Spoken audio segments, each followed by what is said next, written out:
And that is the exact quote from the Bhagavad Gita. Unfortunately, some of the nuclear physicists have taken this and explored it in a very different way that comes from no contextual understanding of anything specific to how Hinduism shows the world. We have to see ourselves and see the world and see Bhagavan, see God itself.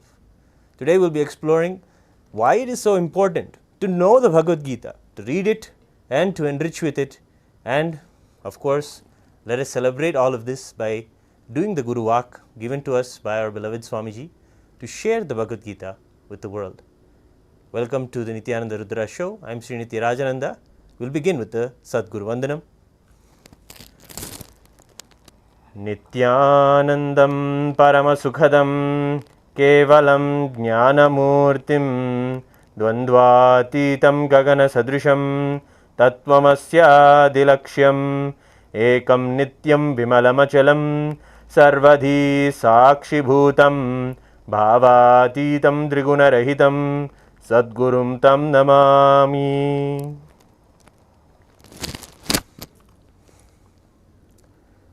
Yes, but another interesting parallel that is there that between Bhagavan Sri Krishna's story and the way that Bhagavad Gita and the concepts in Bhagavad Gita are being discussed about today is also when it comes to dealing with the fact of nuclear weapons. In fact, Swamiji reveals again and again that Mahabharata, the war in which the Bhagavad Gita was discussed between Bhagavan Sri Krishna and Arjuna, is known as the Mahabharata war.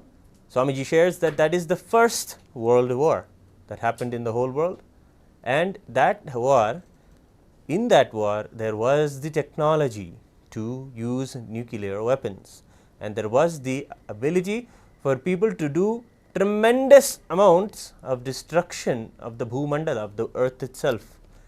And again we have heard Supreme Pontiff of Hinduism share with us the fact of the matter is, in the world today, there is so much of atomic nuclear power to destroy the world over again 600 times again and again. And this is the way we are getting to see the world today. So before we begin, we always celebrate Bhagavad Gita the way the Supreme Pontiff of Hinduism says we should. Whenever he opens up about Gita, it is always a Gita himself he will sing about Bhagavan Sri Krishna. So let us learn a little bit from the first clip that we have with you, where Swamiji shares about how Bhagavan Sri Krishna, what was his task, what was his challenges, and how he overcame so much and was able to succeed with the purpose of his incarnation powerfully, making an impact that will last generations and millennia to come. And that is the power of an incarnation like Bhagavan Sri Krishna. So let us begin with a beautiful celebration of him by the Supreme Pontiff of himself. How in every step he demonstrated his infiniteness. He demonstrated his art, artistic sense, love, romance, and how he demonstrated his ultimate tyaga. Whether the way he created the new nation, purpose of the new nation, or the purpose of all his strategies, everything you can see an extraordinary tyaga.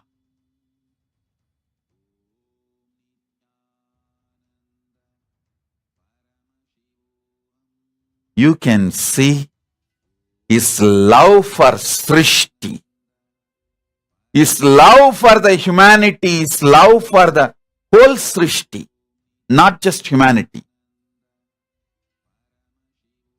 When he needed to reduce the Bhubara,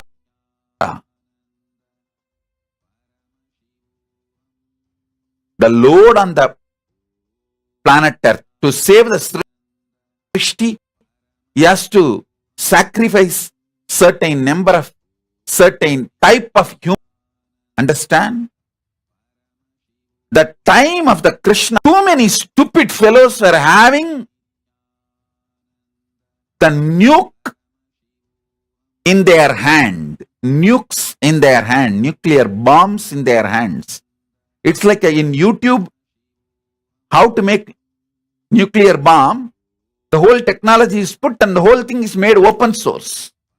That is the way it was in those days. Any Tom, Dick and Harry. And this Ashwatthama who can't control even his simple anger, who can't think of the larger picture of the Srishti as a Brahmastra. Any time he can finish up the whole Srishti.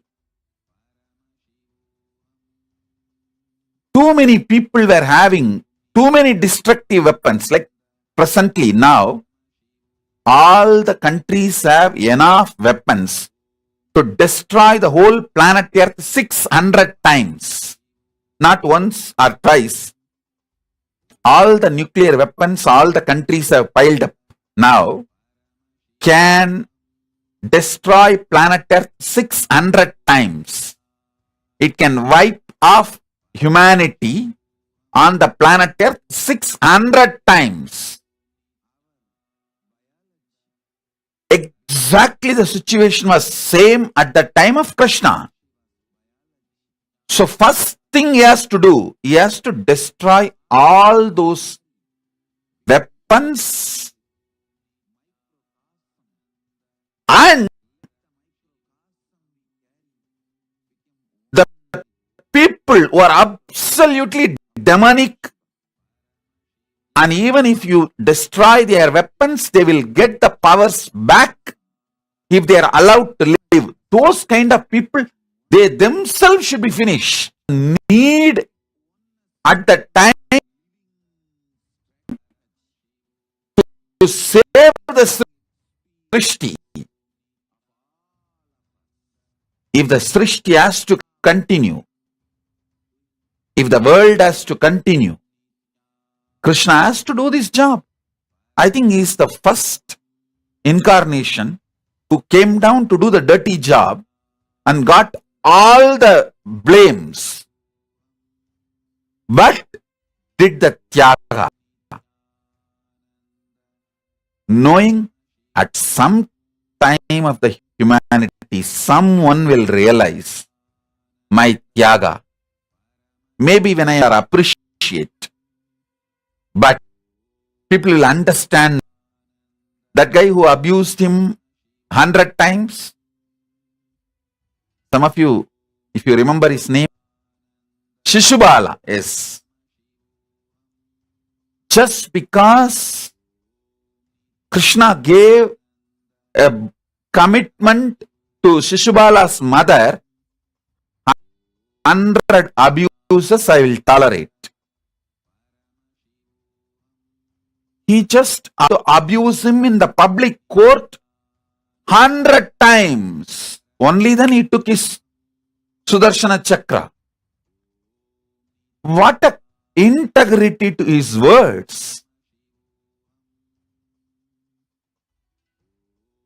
Among the Tyaga sacrifice, the greatest sacrifice is getting abused for your Tyaga.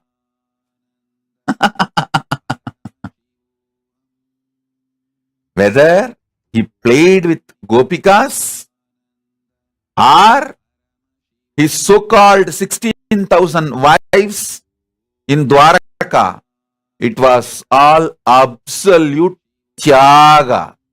Never any need for pleasure or demanding pleasure or getting the pleasure.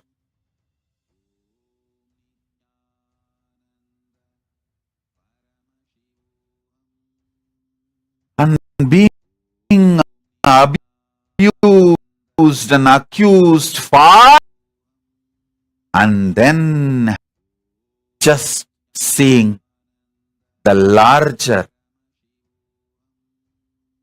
good of the humanity. for all the abuses he went through. If he just said, bye, you guys do what you want, and went back to, not even to Parandama, to Paramapada, if he has just gone back to his Dwaraka and lived his life, humanity would have gone to pieces, because people had so much of weapons piled up, and people who had nuclear weapons were stupid, irresponsible, reactive type of cheap people. And this fool Ashwatthama,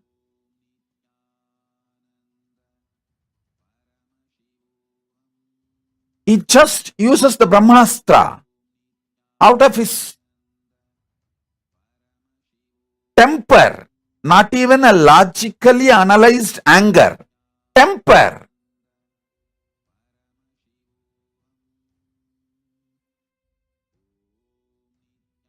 The fool was so deluded in his temper, instead of killing the Pandavas, he kills Panduputras.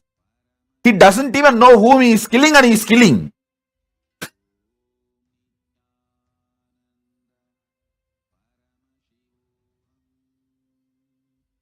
The worst weapons are in the hands of the worst people. So the only way is create a controlled condition, keep it under your control, and destroy all the weapons and all those beings which has become a weapon.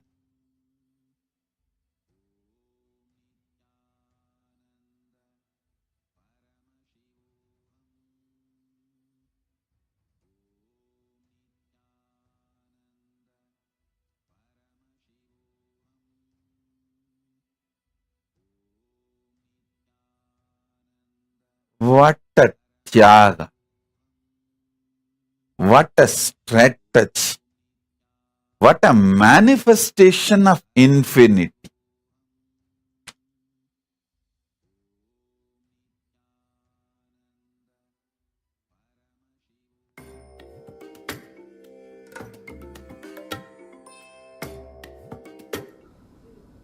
Yes, whenever it comes to Bhagavad Gita, it is always a treat to the soul itself to be able to see Swamiji celebrate Bhagavan Sri Krishna, and in this way he shares with us the tyaga or the sacrifice that Bhagavan Sri Krishna did, and the sacrifice even upon having to show it is a sacrifice. We have the beautiful people are coming and sharing in the comments and asking their questions about Bhagavad Gita, about the Supreme Pontiff of Hinduism's, the way he's telling us about Bhagavan Sri Krishna.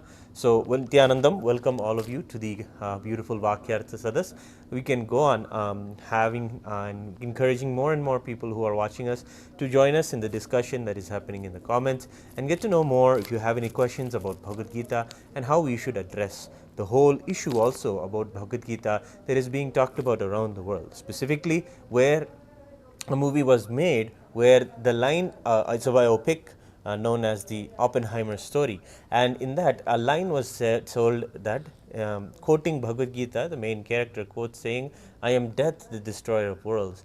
And of course, if we all have read Bhagavad Gita, Kalosmi does not translate to death or the death itself, but as it refers to as time. I am time, the destroyer of the worlds.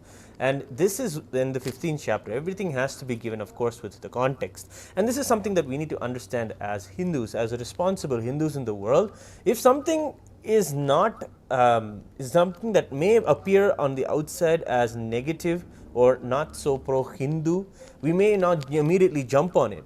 But we may immediately jump on it, get angry or flare up, without knowing the basis on the knowledge with which we can actually give someone a better understanding. That is the way we need to strengthen ourselves when it comes to questioning and talking about our scriptures. We need to know what they say. And that is the time we have now, the beautiful Chaturmasya time to sit, read the Bhagavad Gita ourselves, share the Bhagavad Gita around with everyone, and reach to many people. And as you see, you do this work of activism, you yourself will understand the requirement is there for us to know what Bhagavan says, what our Vedic scriptures say. So we have Jenny Schilling saying, is the Bhagavad Gita still applicable today? Many things in life are complicated, seem complicated. How can I make sense and remember all the things I should be doing? This is also some of the dilemmas that are addressed directly by Bhagavan Sri Krishna in the Bhagavad Gita. The first chapter is known as the dilemma that Arjuna is going through, the Arjuna Vishadha Yoga. That is a chapter where you can see the same kind of overwhelming feeling that many of us experience in the world today, asking there are so many things to do, so many right choices to make. Why do I feel overwhelmed over it? How do I make sense of it? The same kind of experience, overwhelming feeling Arjuna has in the first chapter. We can take Bhagavad Gita decoded right now and even learn from that first chapter how Bhagavan beautifully gives a listening space to Arjuna and answers him in the second chapter, the Sankhya Yoga. It's beautiful to see their beautiful relationship, that bhava that they both share. So just a quick answer to Jenny's question.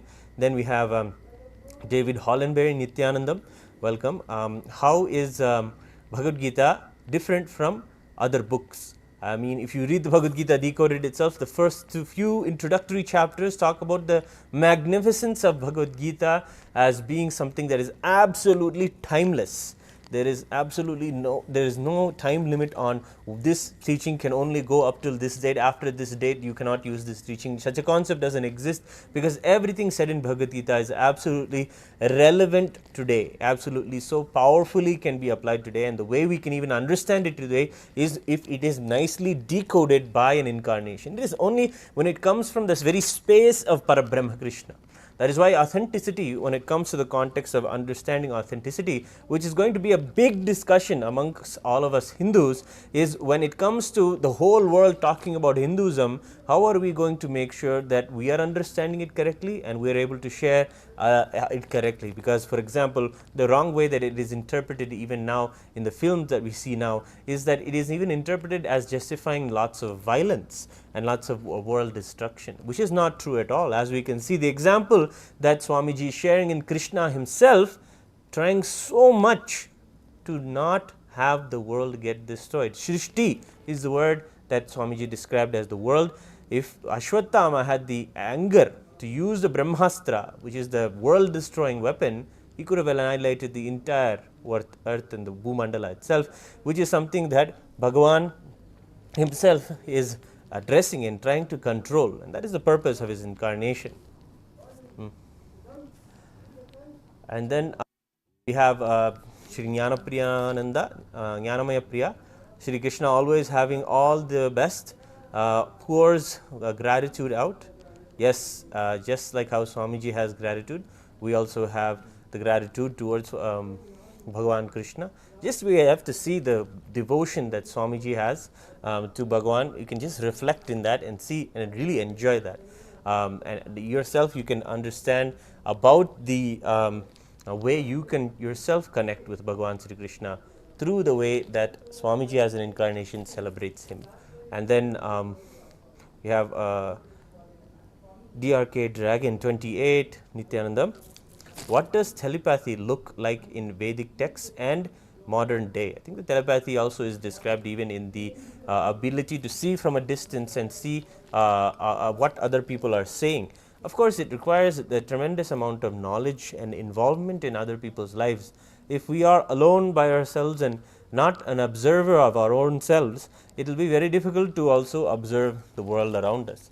So that is why the telepathy and all these power initiations, manifestations happen in a beautiful control setting, and a proper context is given. So nothing of these powers can be misused or done anything as a harm. And Swamiji has said that the dharma itself is programmed into the technique.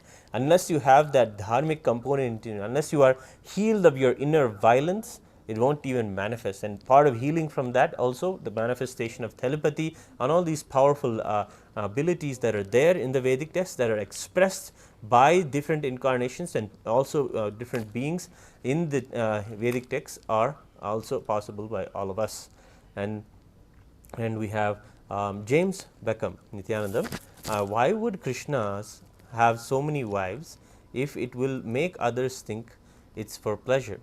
I think that is just as Swamiji is sharing, it's a wrong way of telling the history, which is unfortunately that has been done. The false narratives to make the incarnations look like like womanizer, or look like something that we should not look up to at all. And that is the way that they were portrayed to us, such that we don't have even the possibility of the just even wanting to look at Bhagavad Gita, or wanting to even take recluse in seeing Bhagavad Gita in our lives, or seeing Krishna as a source of deep wisdom and healing in our lives. Just to even eliminate that possibility, these kind of wrong false narrative has placed, and many people have seen that even in just, if you want to become a popular person, if you just blame the Vedic text or the Hindu text, you will become a popular person. And if you just immediately find yourself doing this, there will be 10 fools following you, going behind you, wanting to listen to what you say. Just have to go about saying whatever the text says wrong, whatever the stories are telling are wrong. If you say things like this, it is very easy to gather attention.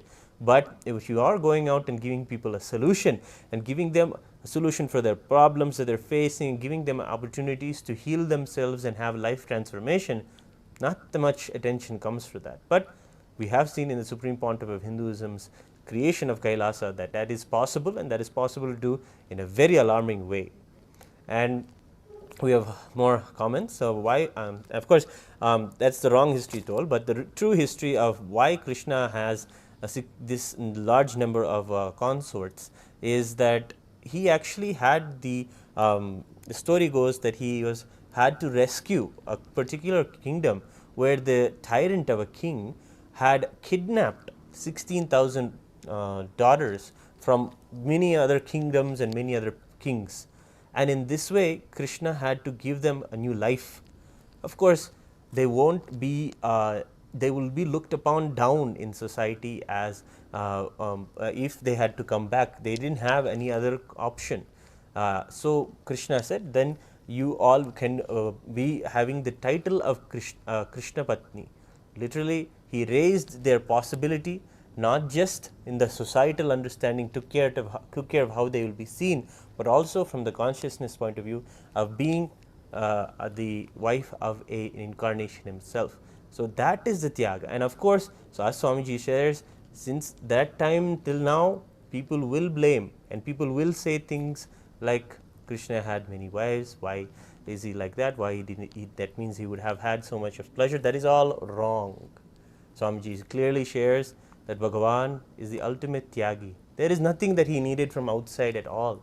He was an ultimate expression of infinity, and because of that, he did the Tyaga. And even knowing that history will blame him, he even knows that Tyaga of knowing that also, that Tyaga of knowing that history will blame him, that also was done by him. That is why he is the ultimate Tyagi. That is the way that the Supreme Pontiff of Hinduism is guiding us to look at Bhagavan in this way. That is a beautiful, powerful way, actually, especially in the times today, to look at Bhagavan, to look towards Bhagavan Krishna as an example of Tyaga. Because many people, of course, celebrate him as an example of divine bliss, of the personification of Godhead, and these wonderful things. There is certain sampradayas are there that celebrate Krishna, that are absolutely wonderful, that Swamiji himself recommends and tells us to celebrate. But when Swamiji he opens up about Bhagavan, he shares how we can have a powerful cognition from just knowing about him, and how Swamiji shares is a satsang for all of us. In the same way, as Swamiji celebrates Bhagavan Sri Krishna, we should also understand the same way, because then we'll understand the necessity of why even today Hinduism needs to be protected, the world needs to be protected because of the dharma that Krishna was able to manifest and show, and how KAILASA, the first nation, and how Swamiji himself is literally also doing the same kind of grand way of healing the world, giving possibility for a possible future in the world through KAILASA. So that is the way we have to literally rebuild or build the history that we have. Then we have DRK Dragon, DR Dragon 28. The Bhagavad Gita explains the complex rules of karma, renunciation, reincarnation, consciousness, etc. You need to look at the Vedic astrology birth charts, which is calculated scientifically. It puts things into context. Yes, that is a way that many of us even celebrate the Supreme Pontiff of Hinduism in our lives. We may have grown up with a lot of the Hindu understandings, but when the Guru comes in our life, all of those are actualized as a reality. Just being able to read the underlying context of something may not also give you the experience.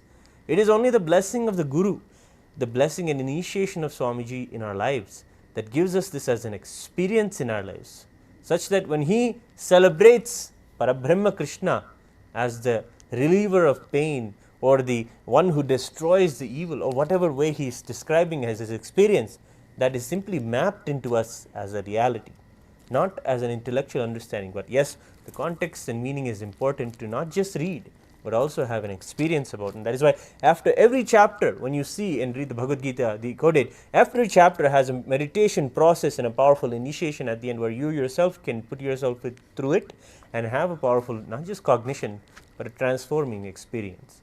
That is the way Bhagavad Gita is really decoded by Swamiji for the modern person's understanding, especially in the world where divide and rule and the civilizational difference is there, where we come from a civilization that thinks that literally where the magnificence of what is possible by a being can be literally the amount of destruction that it can do.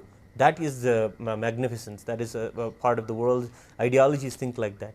But that's one part. But from our side, how much we can save, no matter how much is done against us, how much we can save from the best of the world, the diversity in the world, keep everyone at peace and coexistence.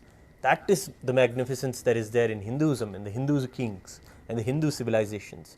You can see this difference is there, where the magnificence on one side is being described in the 12th chapter of Bhagavad Gita as the Vishwarupa of Bhagavan, whereas one side, a person is able to see the magnificence as how much is able to be destroyed with a nuclear bomb, or just being able to wipe out a whole population.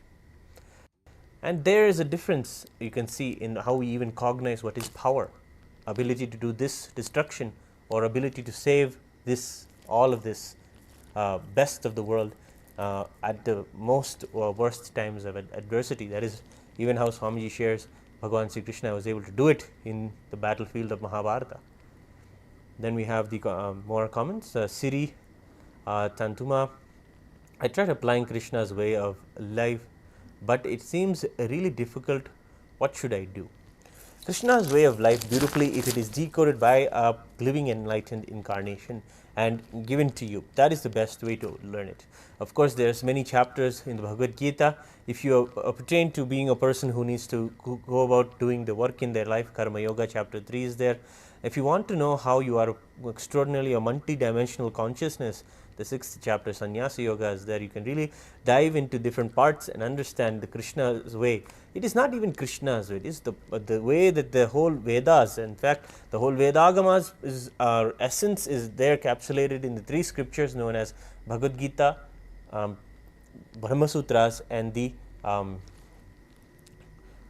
Upanishads. So you can have an experiential understanding from these 3, and when you yourself practice them, you will find it is the Hindu way. It is not just the Krishna way of living. The Hindu way really helps us get grounded in the reality that we are living in, especially from the truth that we are all one, and we are all of us are living divine consciousness in our lives.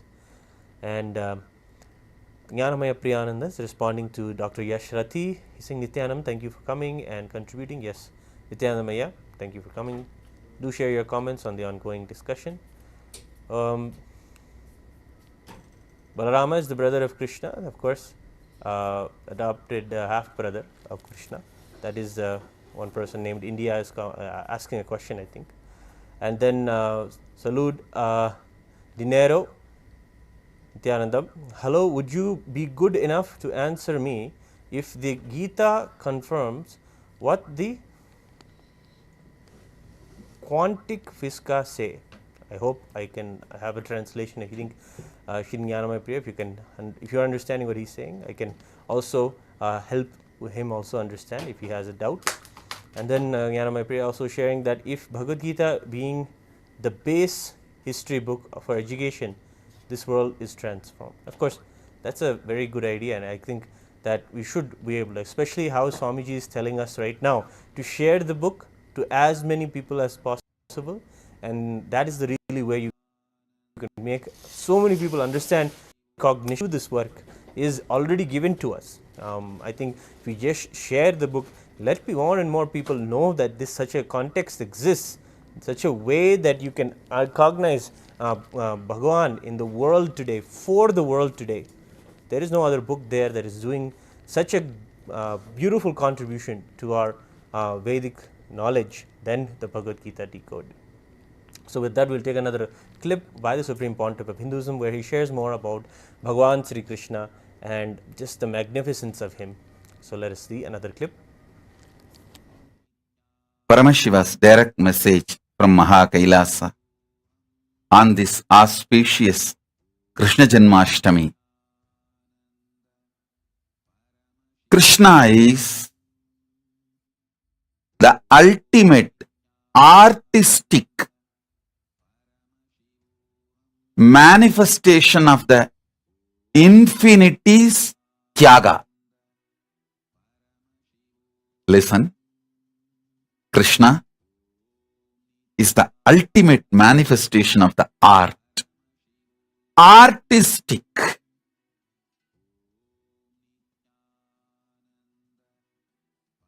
Infinity and tyaga. You can do any permutation combination of these three words: artistic, infinity, tyaga. Any permutation combination of these three words you can use to define Krishna. You can say infinite tyaga in the form of very artistic expression. You can say infinite artistic expression and ultimate tyaga. You can say infinite tyaga with the artistic expression. You can say tyaga in a very artistic way with infinity. Infinity to the power of infinity. You can use any permutation combination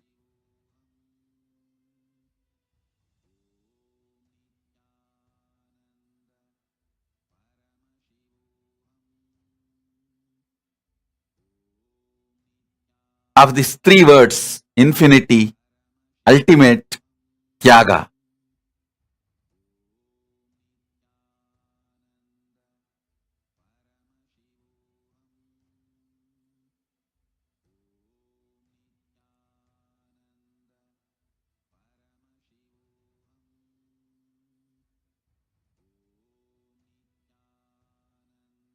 Any permutation combination of these three: art, infinity, tyaga,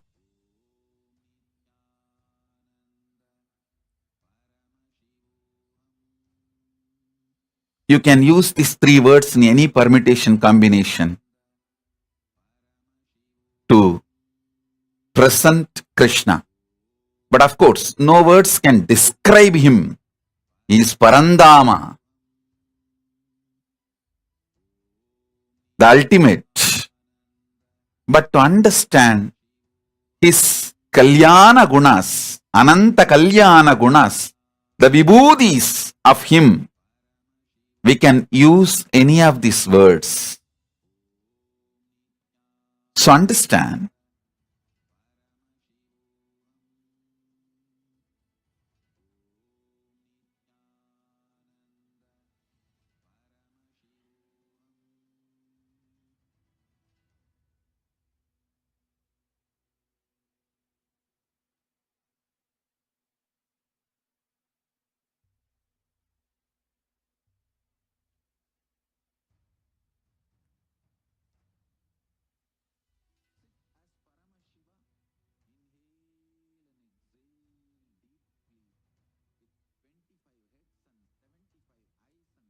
His life is the ultimate manifestation of the art.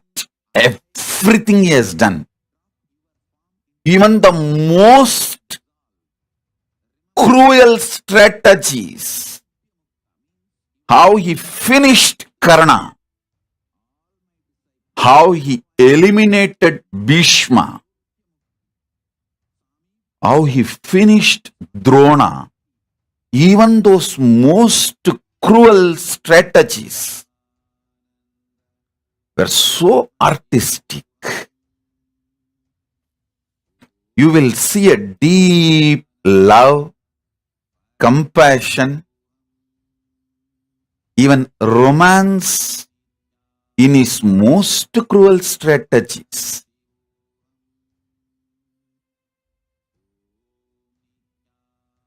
He made Yudhishthira lie technically that Aswathama has died and collapsed. Drona. But Drona has a third eye. He is a powerful person. After Drona collapsed emotionally, when he started settling into samadhi, with the decision to leave body, he saw very clearly Aswathama is not yet dead. So he decided to stand up again and pick up his weapon. Krishna goes and tells him, enough. If you know, again it is going with the side of the adharma. You have fulfilled your responsibility and proving your loyalty to the side of enough. Now give up. He convinced Drona not to pick up the weapon and asked Arjuna to kill him. Last minute was not just lying and cheating. He finally went and convinced him towards the side of the Dharma. Taking the side of the Dharma, Drona dropped the weapons and decided to leave. Because of that, Drona got liberated.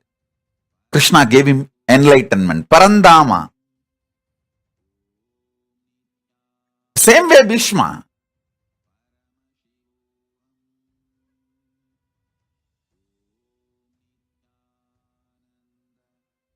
When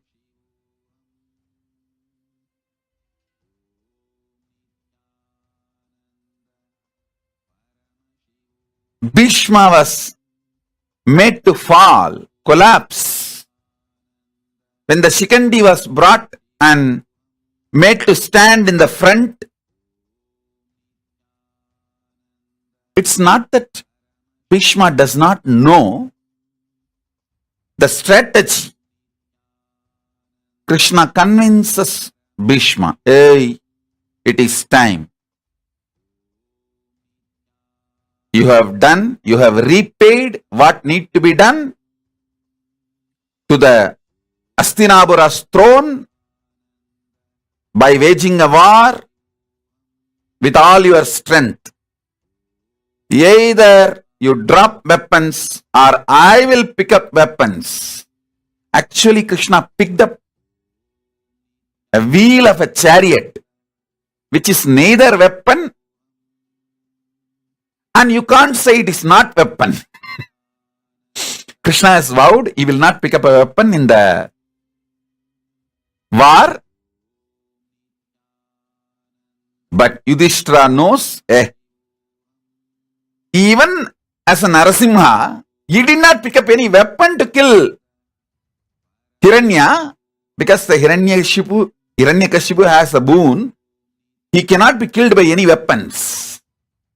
So use the nail, which can't be called as weapons, but which killed Hiranyakashipu.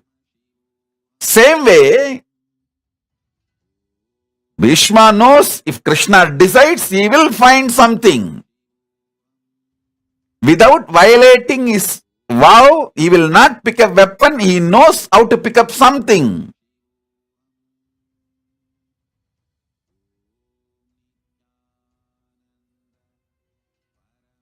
And finish Bhishma. So he convinces Bhishma, it's time. You have done what you need to do to prove your loyalty to the throne of Hastinapura. You have done what you need to do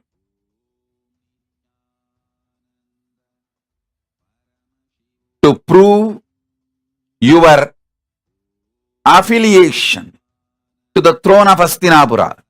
Now it is time for you. Drop the weapons and be on the side of Dharma.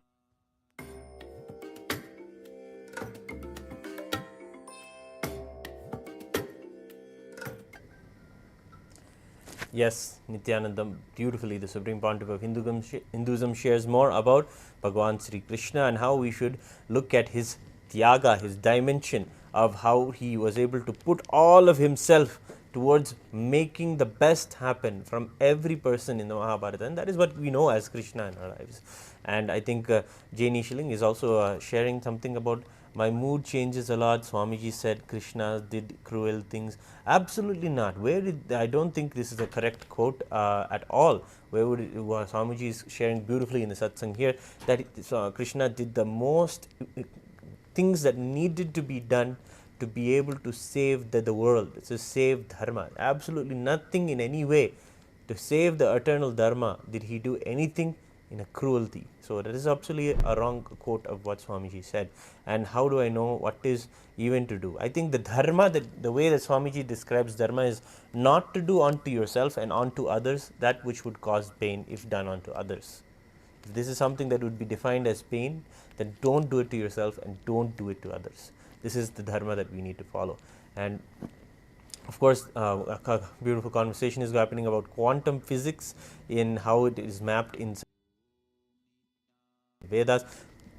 The truths in the Upanishads and all map also the concept sources and is there in the quantum physics about the gravity, electromagnetic force, strong nuclear force and weak nuclear force. The Supreme Pontiff has beautifully talked about this in a satsang, and it's a whole new topic, of course, and the way he shares and how all of that is mapped into life. And beautifully, actually, that even aligns with one of the questions being asked by Govindji. Govind is also addressed something about jnana and vijnana, and that is a part of how that is actually something that is there in the Bhagavad Gita in the 7th chapter. Bhagavan Sri Krishna shares beautifully one truth that manushyanam sahasreshu kajid yajiti siddhaye yatatam apisiddhanam kaschim mam veti tattvataha. Meaning, among millions of men, one man may endeavor for perfection, and out of those who achieve perfection, hardly one knows me in truth. This jnana vijnana yoga talks about how different types of people can come closer to knowing him, knowing Bhagavan, knowing the truth that of oneness with him. And in knowing that you are in oneness with him is the highest understanding, is the highest truth that we must achieve. That is the Advaita, the truth that Bhagavan shares again and again inside the Bhagavad Gita. So I think Govindji, you should definitely go to the link. We're going to present the link to you for the KAILASA Bhagavad Gita decoded book. Go to the decoded book and really read the 7th chapter. You'll have a good understanding about what is Vijnana, Jnana, and the way that you approach divinity. I think one of the beautiful ways Swamiji himself shares about having the Paramashiva Jnana, Paramashiva Vijnana is literally having ability to have and the fortune to have the guru in your life, then to be able to relate with them one on one and seeing how they are able to map the cosmic truths into your life and have you not just understand them, but you'll also be able to experience them as a reality. And that is rare, as Bhagavan Sri Krishna has just quoted from the 7th chapter, that it will take many millions and billions of us, one man will be able to understand. So let us decide to be that one man. That's the decision. That is what Sri Kailasa is about. That is what Kailasa is being made for. And that possibility for more of us to come closer to Paramashiva, that is the way that the Supreme Pontiff of Hinduism is leading us. So definitely join the Paramashivam program, Ayya Govindji. All these truths can be beautifully grounded into our lives. Practically, how to live the teachings of Bhagavad Gita and the teachings of our scriptures is the need of the hour, to be able to authentically give the world a presentation of Hinduism that is going to be the most beneficial for all of humanity.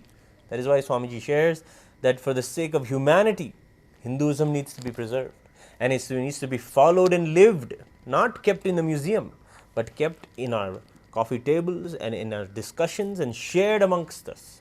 That is why we are sharing the Bhagavad Gita with you. You can take the link of the book and share it with 11 people today. Immediately start the activism. Do the work. You will see the work will teach you. The work will teach you why you should do more of it. That you will realize how, when you share Bhagavad Gita, when people come back with questions, you will realize then you must read and you must find the answer, and you will find when answering their question, because they are not a random event in your life.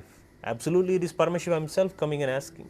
So again, answering their question, you will heal and answer some doubt that you may yourself had, but that other person just spoke it in words for you.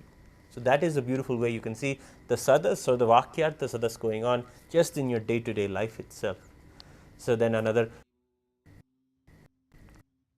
comment, nothing wrong about it. Yes, you are able to catch the thread.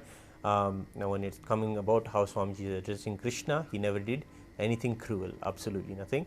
And then DR Dragon 28, our out-of-body experience is the same as dying or leaving the body and resurrecting, entering the same body. Out-of-body experience in NDAs is a beautiful topic that Swamiji directly addresses in one of the Paramashivam sessions, where you will have a direct understanding of that it's a possibility for you, and you'll hear the stories and the experiences how Swamiji himself have had the experience of the outer body, and also had the experience of seeing others also around him have the same experience. So there's a little interesting thing when it comes to having these experiences, but you're asking the question, is it the same as dying or leaving the body and resurrecting or entering the same body? Of course, you are coming from an understanding that we are consciousness, but outer body experiences exist where you are pulled out and we understand we are consciousness, nothing more and nothing less as far as just the body and mind. So we will have these. So they are they're similar. That's the answer we can say. They are similar, but the profound way to really have a safe environment under the guidance of a guru to really have this experience and let it make a powerful enlightening impact in your life. That is the important point. Many people have an experience, but they absolutely are afraid of it happening again. They were very scared. In the same way, Supreme Pontiff of Hinduism, when he was a small boy, had the enlightenment itself, the 360-degree experience, but his first reaction was absolute fear. He thought he was possessed by a ghost, in fact. But he went to his guru. Only the guru told him, no, you are possessed by God. It is a place for you to heal, empower yourself with this new way of depth of understanding that you have without the world, and you can grow more. And that is why he was nurtured, and his beautiful experiences that people have are used to understand life, death, and the truth of the universe. And that is how Swamiji teaches, and that is also the way that Swamiji has taught how quantum physics has been able to come up with some understandings, but it is a higher truth, it is a lesser, it can be understood also from this perspective of the Upanishads also. And Govindji also is sharing that he has his opinion about not having to take science and putting it on, superimposing it on the scriptures. I don't think you can even do that. Is not a possibility. The Supreme Pontiff of Hinduism has shown, but the modern science is literally not as advanced as the scriptures themselves, and proved it again and again, showing how in the scriptures everything that is there discovered in the modern science is there. So the theory of relativity itself is described in the first Upanishad, Isya Vasyam Idam Sarvam, sharing that everything that exists is energy, and debunking the fact that this is a new revelation or a new discovery, of course. So everything is there in our Hindu scriptures, and it can happen to you. It is a powerful experiential understanding in the Paramashivam program. It is going to be starting in just a few days from now. August 5th, the Paramashivam program will be starting. We can all get together and really learn how all of the truths that we're discussing here about Bhagavad Gita, about living enlightened lives, or the jnana, vijnana, or even the concepts of the quantum physics, all of these can become powerful parts of our life as living enlightenment. Then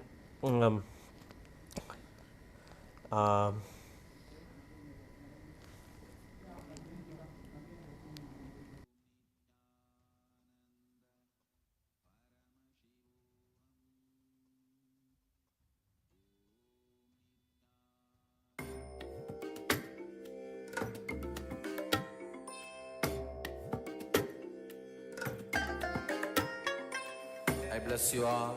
Let you all open all your three eyes and manifest the powers of Mahasadashiva. Om Nithyananda Paramashivam. Om Nithyananda Paramashivam. Om Nithyananda Paramashivam. Om Nithyananda Paramashivam. Om Nithyananda Paramashivam. yes, sorry for the technical glitch. Thank you for staying on. We have more comments. Asaikurukana is asking, give me a mature mind. Of course, if you have the time, you should move everything out of the way to come to the Paramashivam program to let you know what is the facets of the mind, how you are consciousness, you are beyond the mind, and right now we may be thinking that we are only the mind and it is bothering us, but we can go beyond it and really have a powerful understanding. Join the Paramashivam program coming up and you can really have an experiential understanding of what a mature mind is actually is and capable of. Jani Schilling is also sharing, is power manifestation for regular people expressed in Bhagavad Gita? Hindus seem to berate power manifestation, like how is it relevant to our modern living lives?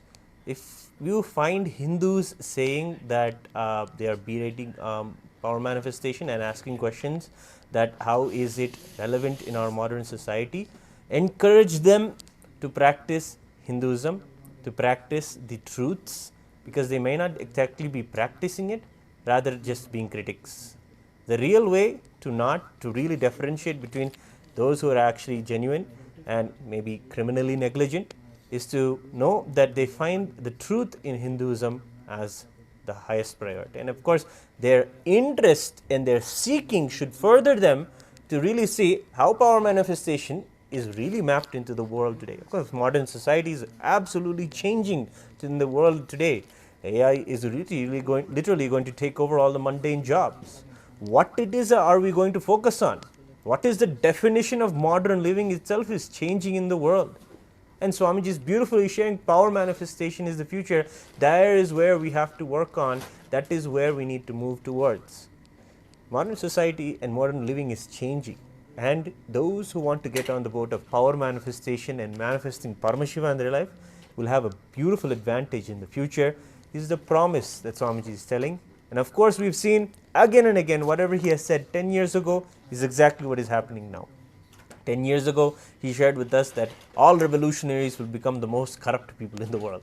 And of course, we are seeing revolution after revolution today, and all of them all going after personal agendas and only fear and greed based, nothing that is transforming people at all, giving them positive conscious breakthroughs, rather just segregating, and it became another divide and rule way of going about things. So we are seeing modern society change, and of course power manifestation is there in every part of the Bhagavad Gita. The 4 powers are described and how you can use your Vak to manifest anything you want. The third eye meditation is told in Bhagavad Gita in one of the chapters. He tells, close your eyes and remember your third eye and see me through the third eye. Beautifully, Bhagavan Sri Krishna himself teaches the third eye meditation inside the Bhagavad Gita verses, all of this is there. Power manifestation is definitely very insight and taught by Bhagavan Krishna in the Bhagavad Gita. Read the Bhagavad Gita decoded, find the pages where he's talking about doing the meditation techniques. You'll find there is the third eye technique there. And yes, we shared the link with all of you for the Bhagavad Gita Decoded. Please read it yourself and share it with 11 people. As you share, ask them to come back to you, share what they read, you share what you read, and have a beautiful understanding, and create the need and understand the value that the Supreme Pontiff of Hinduism is giving all of our lives by telling us to live and share the Bhagavad Gita. Then we have again and Sri Jnanamaya Priyananda saying, I was told many years ago that Bhagavad Gita is the step-by-step manual to living towards liberation. Now I am living the truth of Bhagavad Gita thanks to Swamiji. Beautiful sharing, Ayya. Thank you so much. I think it reflects many of what we think also. Before, what we thought was a manual, what we thought was something we have to follow. After Swamiji just happening in our lives, it became a reality. It became a lifestyle itself. And that is also a way that we can even understand why people will even have the question, how is all of this relevant for the modern day living? It is because of the lifestyle itself. And as we were addressing, the lifestyle is changing. It is moving, going and becoming a new kind of a lifestyle we are going to be approaching. And the solutions that are there in Hinduism are going to be most beneficial to have the strongest inner space and the strongest paraphernalia and everything around us to be able to go towards what the world is taking us, where Paramashiva is taking us. And being involved in KAILASA programs now, Apatsanyas, which has revealed all the truths of what life is really, is the most straightforward way. Yes, that is the way that Swamiji has always brought it out as Hinduism as a absolutely straightforward, clear and beautiful, blissful. You can have it right now. Enlightenment, you can have it right now. Bliss, liberation, you can have it right now. It's the promise. Do you have the book? Go in the link also. Yes, yeah. Go ahead and read it. Please share also share the book also with 11 more people. If you want to also scan the QR code, you can scan it and give us your phone number contact. We will involve you in the circles that are talking about Bhagavad Gita in Tamil, and then you can also get to know how to understand Swamiji's teachings. If you have any doubts, you can talk to any of our Tamil volunteers or Tamil sannyasis. They can directly be able to help you, and beautifully we can have support you in your reading of the Bhagavad Gita.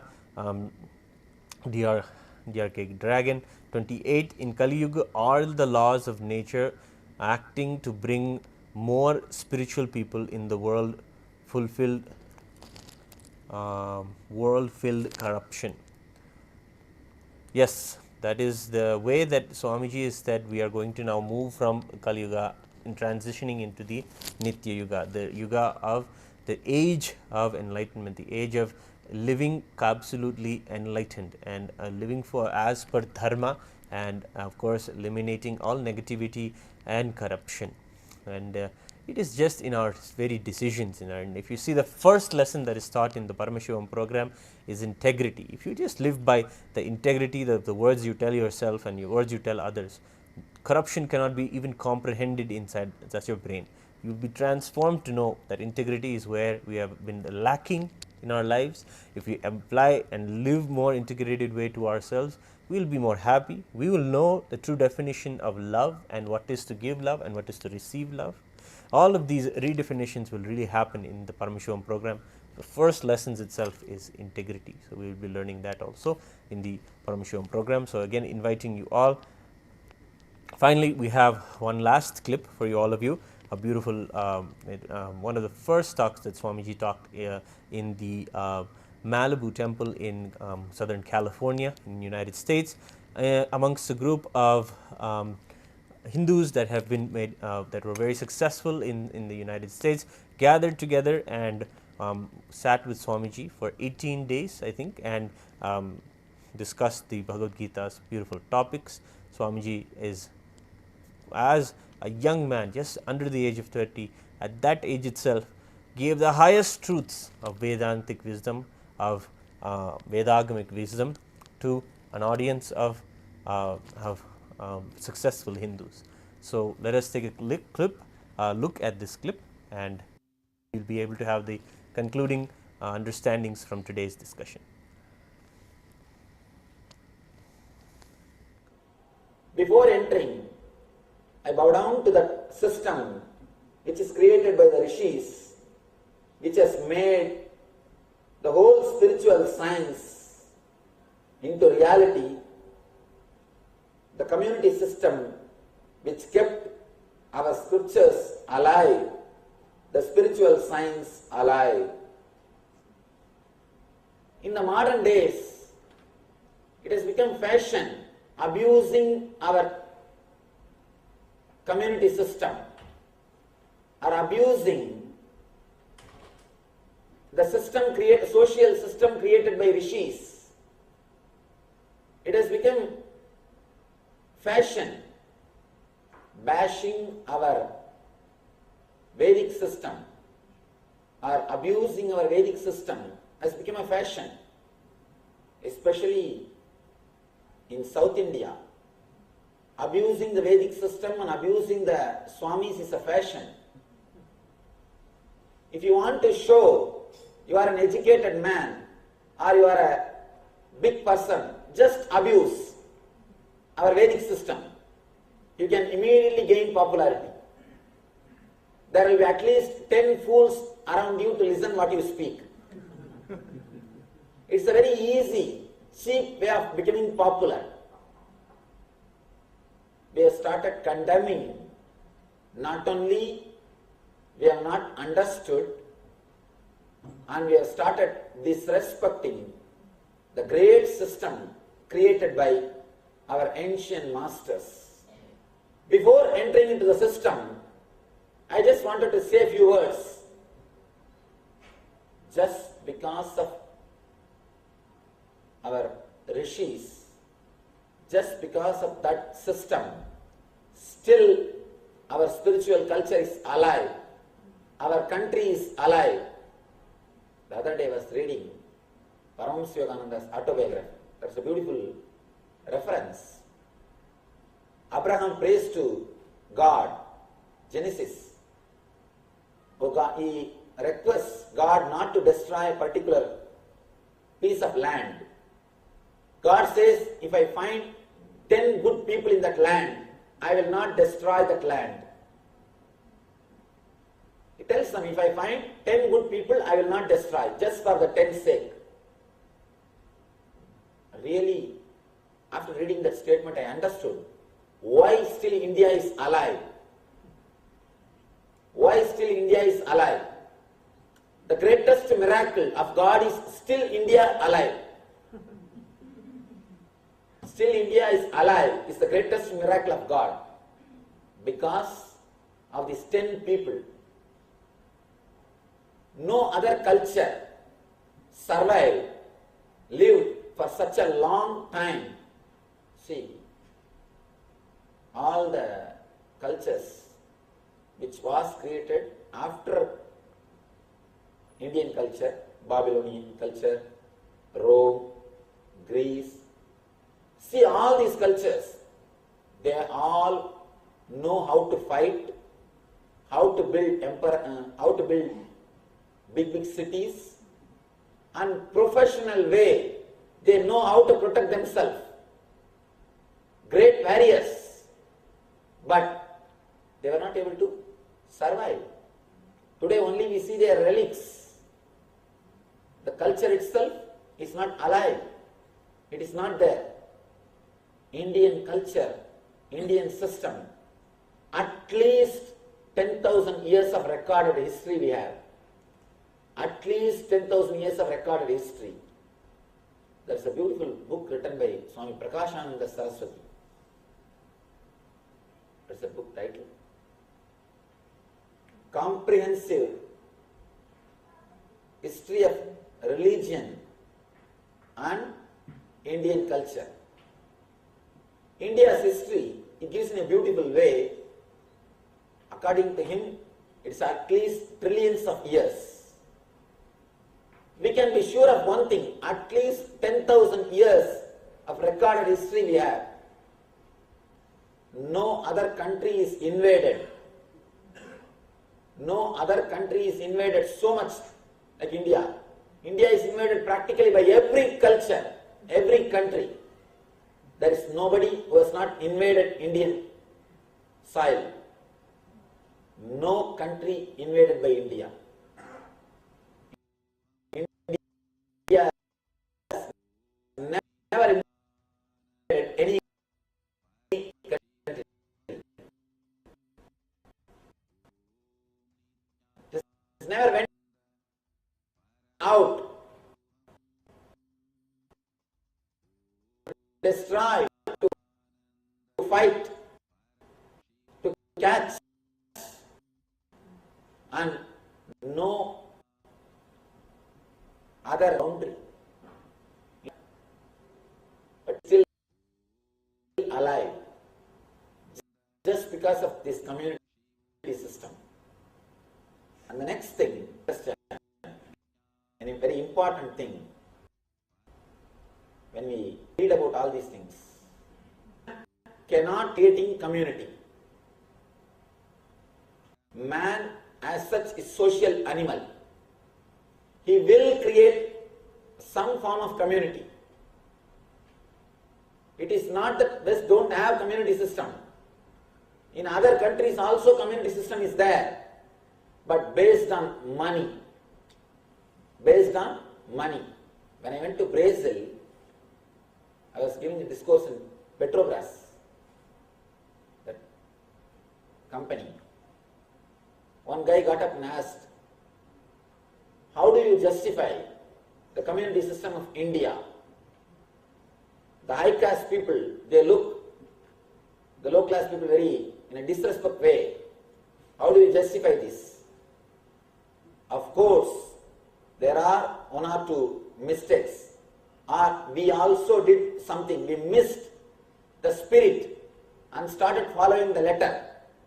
Some mistakes happened, that is true, but just because of that you can't say the whole thing is wrong. For example, if you have tumor in your body, the tumor has to be operated and removed. You can't straight away kill the whole person. You can't discuss. The operation should be done. Tumor has to be removed. Abandon it. It is we who use in the whole system. Two mistakes happened. Then I asked him one question. Yes, I agree. There was one or two problems. Now look at the developed countries or so-called cultured countries. If you enter into the airplane, look at you. Have you observed how the people who are sitting in the first class, how they look at you? Just seeing them you can understand how they look at you. Don't think here there is no community or no class system. In every place there is community and class system. But at least with Vedic rishis, they created based on intelligence and wisdom. With rishis, community system is created based on intelligence, based on knowledge, based on wisdom.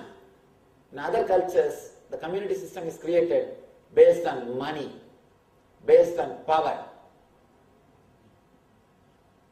In some countries, the people who are ruling, Kshatriyas, they created community system. So the person more powerful, more respected you are. In some countries, the people who are doing business people control the whole system.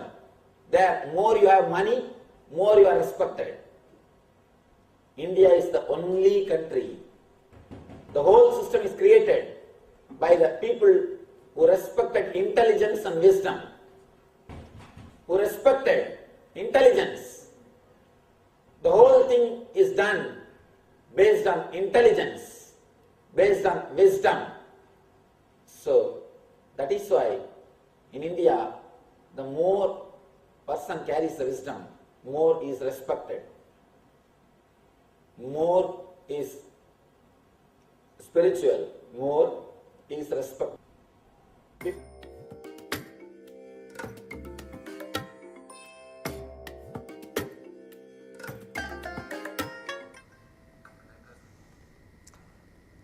Yes, the Supreme Pontiff of Hinduism, since the beginning of the building blocks of KAILASA, has been celebrating the Bhagavad Gita and telling us all to enrich and to enrich the world with Bhagavad Gitas. One more question we have. Is it possible to jump from our current loka to Krishna loka in our next life, or do we have to go into each stage, realm, 7 lokas show us before achieving Krishna loka? You can go right now, and that is a reality that you can have for yourself. How do you do that? How do you get there? You can only say, join the Paramashivam program, where we will be exploring the vertical time zones, literally moving from one loka to the next from now. No concept of a horizontal cycle of birth and death right now in this moment, and how you can manifest Krishna and have him with you and be celebrating him in your life. That is the possibility and the way that we need to look at how we can take the truths of Hinduism and celebrate, and beautifully delivered to us as an experiential understanding in the Paramashivam program. Perundevan Krishnan Nithyananda, welcome to the discussion. We are about to finish. You're asking if it is a recorded session. We are taking the teachings of the Supreme Pontiff of Hinduism, Bhagavan Nithyananda Paramashivam, on Bhagavad Gita, and having a discussion, having a Vakyartha Sadas, a discussion on questions or understandings or opinions that we want to share, that we want clarified, but we want to know other people's understandings also about. So, welcome to the discussion on Bhagavad Gita. We just finished. Hopefully, you can go back in the video and see if any fun in this video was able to be of any use for you. Hopefully, there is something that you can get out of it, especially the words of the Supreme Pontiff of Hinduism on Bhagavan Sri Krishna. So, thank you for all for joining. We have presented the link for the Paramashivoham Level 3 program that is going to be happening in a few days from now, and it is going to be starting on the 5th of August.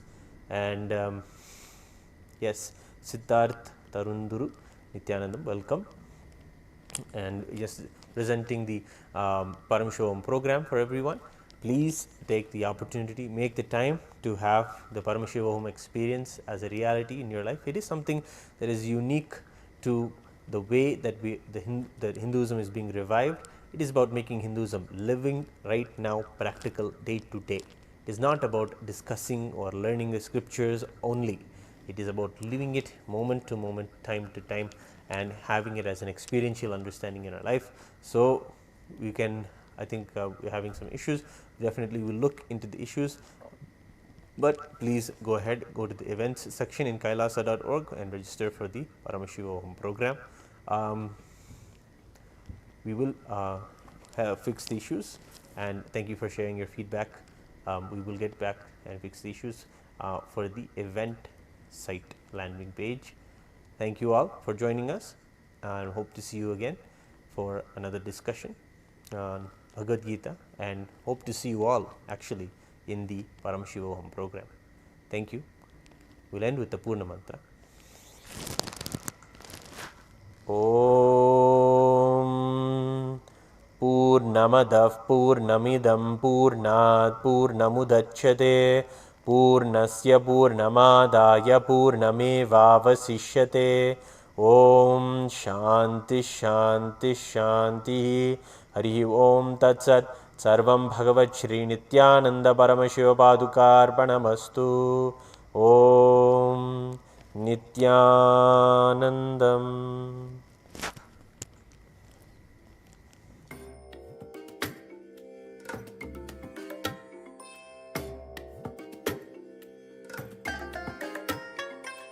I bless you all. Let you all open all your 3 eyes and manifest the powers of Mahasadashiva. Om Nithyananda Paramashivam. Om Nithyananda Paramashivam. Om Nithyananda Nithyananda Paramashivam. Om Nithyananda